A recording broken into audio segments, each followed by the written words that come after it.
Welcome to అమ్మ home. అమ్మ హోమ్లో వేయించిన శనగపప్పు పొడి గ్రేవీతో మష్రూమ్ కర్రీ.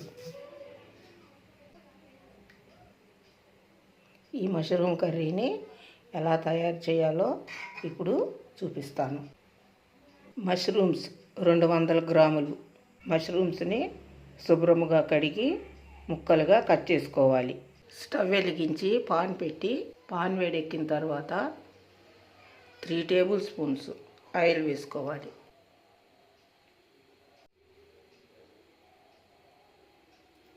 ఆయిల్ వేడెక్కిన తర్వాత 1/2 టీ స్పూన్ జీరా, ఉల్లిపాయ ముక్కలు, పచ్చిమిర్చి, కరివేపాకు వేసి తాలింపు వేగనివ్వాలి.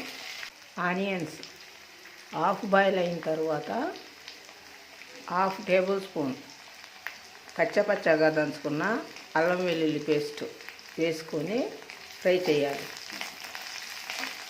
అల్లం వెల్లుల్లి పేస్ట్ పచ్చివాసన పోయిన తర్వాత కట్ చేసిన మష్రూమ్ ముక్కలు వేసుకోవాలి. 1/2 టీ స్పూన్ పసుపు, తగినంత కారం, తగినంత ఉప్పు వేసి ఈ ఉప్పు, కారం, పసుపు ముక్కలకు పట్టే వరకు కలియబెట్టాలి. ఇలా ఉప్పు, కారం, నూనె ముక్కలకు పట్టిన తర్వాత మూత పెట్టి మగ్గనివ్వాలి. మూత పెట్టి మగ్గించేటప్పుడు మష్రూమ్ ముక్కల నుండి నీరు ఊరుతుంది. ఈ ముక్కల నుండి వచ్చిన నీరు ఎగిరిపోయే వరకు ఉడికించుకోవాలి. నీరు ఎప్పుడైతే ఎగిరిపోతుందో అప్పుడు ముక్క ఉడికిపోయినట్టు. మష్రూమ్ ముక్కల నుండి వచ్చిన నీరు ఎగిరిపోయింది, ముక్క ఉడికింది. ఇది వేయించిన శనగపప్పు పొడి.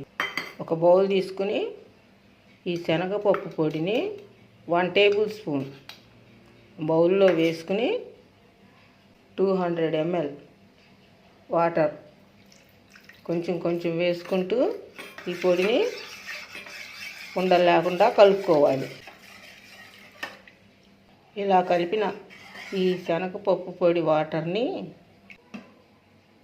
కూరలో గ్రేవీ కోసం ఈ వాటర్ని వేసుకోవాలి. వాటర్ మరుగుతూ చిక్కబడుతుంది. ఈ కూర గ్రేవీ కోసం చిక్కబడే వరకు ఇలా కలుపుతూనే ఉండాలి.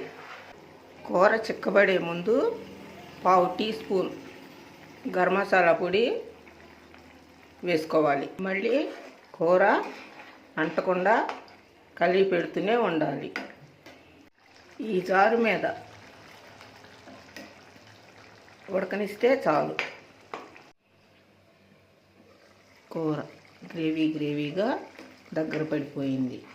Mushroom curry ready.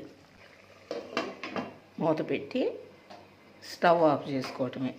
వేయించిన శనగపప్పు పొడి గ్రేవీతో మష్రూమ్ కర్రీ.